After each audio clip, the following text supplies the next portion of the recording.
Welcome back, everyone, to the deep dive. You know those rising drug prices we keep hearing about? Yeah, we're diving into that today. Sounds like a plan. Over 250 drug makers are about to hike prices on us. And these aren't just obscure meds. We're talking about stuff many of you listening probably rely on. This isn't just some abstract financial story. This hits home for a lot of us. Right, you are. So we've got research papers, news articles, even some pretty heated discussions from online forums to see what people are saying. You ready to get into it? Absolutely. I think it's important to clarify a few things off the bat. While there's certainly cause for concern, the median price increase is only expected to be around 4.5%, and most of them are under 10%. Okay, so less of a jump than we've seen in the past, but I wouldn't call that a reason to celebrate. What do you think is behind this slight moderation? Did Big Pharma suddenly grow a conscience? Well, maybe public pressure had something to do with it. There's been a lot of criticism around these price hikes in recent years, but here's a bit of a twist. While year-over-year increases have calmed down a bit, launch prices for brand new drugs have actually gone through the roof. We're talking a 35% jump in 2023 compared to just a year before in 2022. Wait, hold on. So they're easing up on existing drugs, but jacking up the prices on new ones. Help me understand that. What's the logic there? It's complicated, to say the least. Yeah. To really get this, we need to take a look at the whole system. Yeah. You see, there's a difference between list prices, those flashy numbers we always hear announced, and then there are the net prices, what insurers and patients actually pay in the end. Oh, so there's some kind of behind-the-scenes wheeling and dealing going on. You got it. Think of it like a high-stakes poker game. Those list prices are often just inflated starting points. Then you've got rebates and discounts, which are negotiated between drug manufacturers and these things called pharmacy benefit managers, or PBMs for short. PBMs. Yeah, I've heard that term thrown around, but I'm still not totally clear on what they do. Essentially, the negotiators between drug companies and insurers. They try to get lower prices for their clients, the insurance companies. And they do this in exchange for including certain drugs on their formularies, which is basically the list of medications that are covered by their plans. Okay, I'm starting to see the whole picture now. But even with all these rebates and discounts, the U.S. still has the kind of unfortunate distinction of having the highest prescription drug prices worldwide. That's a fact. And it's something that's causing more and more frustration and anger. People are having to make tough choices just to afford the meds they need, even if they have insurance. Absolutely. So let's talk about some of the specific drugs that are seeing these price increases. And we're talking about big names here, the kind you've probably heard of, or maybe even take yourself. Take Pfizer, for instance. They're increasing the price of Paxlovid. That's their COVID-19 treatment. They're hiking it up by 3%. And then there's Bristol Myers Squibb. They make these cancer cell therapies called Abecma and Breyanzi.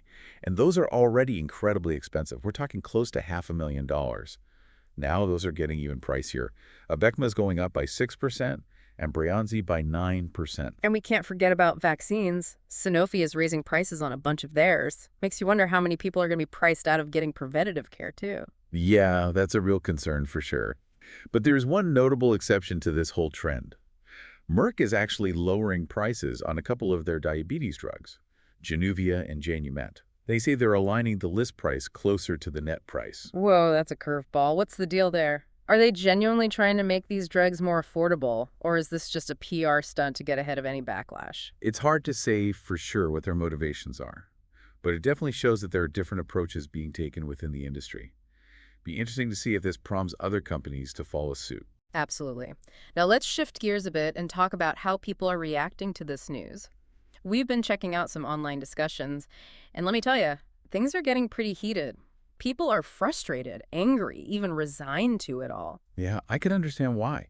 Healthcare costs are a huge source of anxiety for so many people. These price hikes are just making things worse. We found this Reddit thread where people were discussing these price increases, and some of the comments were pretty intense. Some people were even calling for the entire pharmaceutical industry to be nationalized.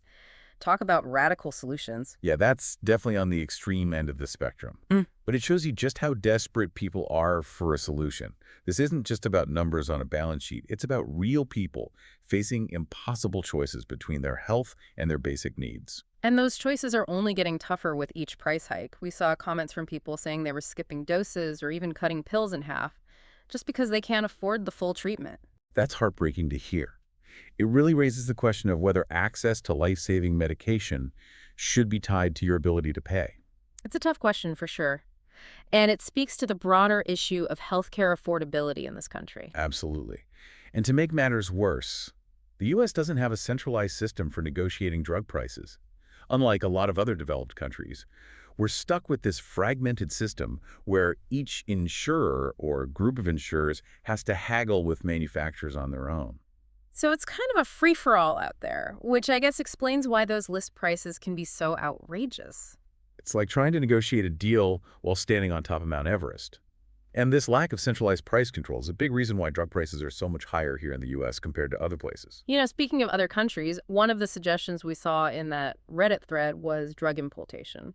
The idea is to allow people to buy meds from countries where they're a lot cheaper. That's definitely a controversial topic.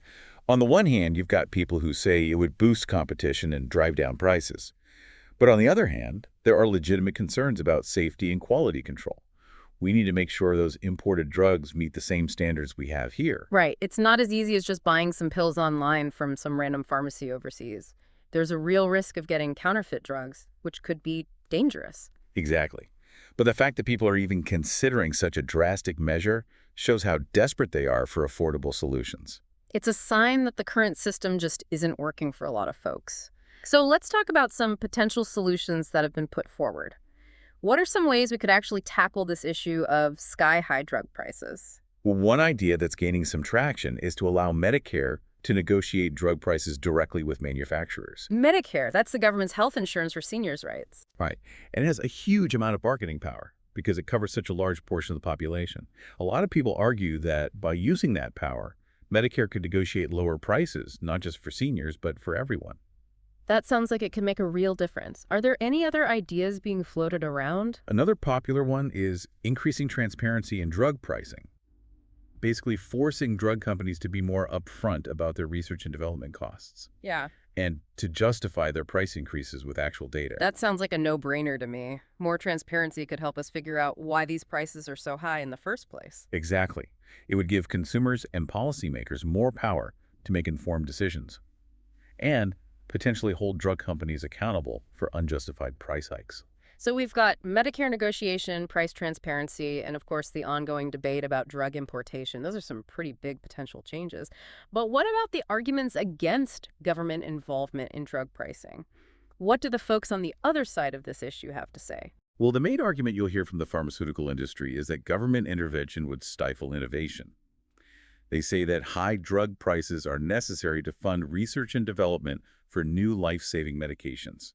So they're basically saying that if we cap prices or force them to lower costs, they won't be able to invest in developing new treatments. That's the gist of it. They warn that price controls could lead to fewer breakthroughs, which could ultimately harm patients in the long run. So it's a bit of a balancing act then. We want to make sure medications are affordable, but we also don't want to discourage the development of new cures. That's a challenge. Policymakers are trying to find that sweet spot where we can keep medications accessible without stifling innovation. That makes sense. But even if we acknowledge the importance of R&D, there are still questions about transparency. Do we really know how much it costs to develop a new drug? Are those numbers being inflated? That's a valid point. Mm. I think there definitely needs to be more scrutiny when it comes to those R&D figures, especially considering the huge profits some of these companies are making. This isn't just about abstract financial figures. We're talking about real people whose lives are being impacted by these decisions, people who are being forced to make really tough choices about their health and well-being. Absolutely. Yeah. And we can't forget about that human cost. It needs to be factored into the equation when we're discussing drug pricing policies. So where do we go from here? What are some of the key questions we should be thinking about as this debate continues? Well, one question that keeps coming up for me is, what is the true cost of developing a new drug? And how much profit is reasonable for these companies to make? Is there a way to incentivize innovation while also making sure that life-saving medications are available to everyone who needs them? Those are some big questions, and they lead to an even bigger one. What role should profit play in healthcare? Should essential medications be treated like any other product subject to market forces, or is there a different model we should be aiming for? It's a question about values and ethics, about how we as a society choose to prioritize health and well-being. It's about finding that balance between innovation and affordability, between profit and compassion. Feels like we're at a real crossroads here. I mean, these price hikes are definitely a big deal, but they're really just a symptom of a much bigger problem. I totally agree. It's like the U.S. healthcare system is designed to put profits ahead of patients. Yeah, it's like we've just accepted that healthcare is a privilege, not a right. And that's a pretty scary thought. It is. And it's not just about drug prices either. It's about insurance premiums, deductibles, copays. It's this whole crazy maze people have to navigate just to get the care they need. Seriously, sometimes it feels like a full-time job just trying to figure out your medical bills. And for a lot of people, it's just impossible. They end up getting priced out of the system altogether. Exactly. And that brings us to the final takeaway we want you to consider. As you're thinking about these price hikes and the bigger issue of healthcare affordability, ask yourself this. Are there other ways to deliver healthcare? Are there other models that could actually fix this mess? Models that focus on prevention and early intervention, keeping people healthy instead of just treating them when they're already sick. Yeah. Systems that see healthcare as a basic human right, not something you buy and sell like a car or a TV. That's a big question, folks. But it's the right one to be asking, because what we're doing now clearly isn't working. Right. Like we saw in those online discussions. People are fed up. They're tired of being at the mercy of a system that seems to care more about profits than people. So what can we do? Where do we go from here? Well, first things first, stay informed. Make sure you understand the issue and how complex it really is.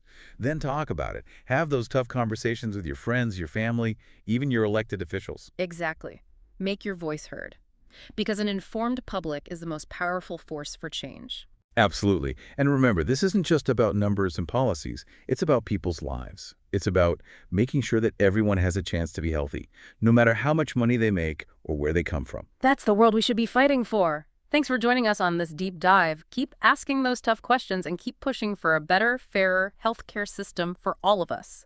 Until next time, stay curious.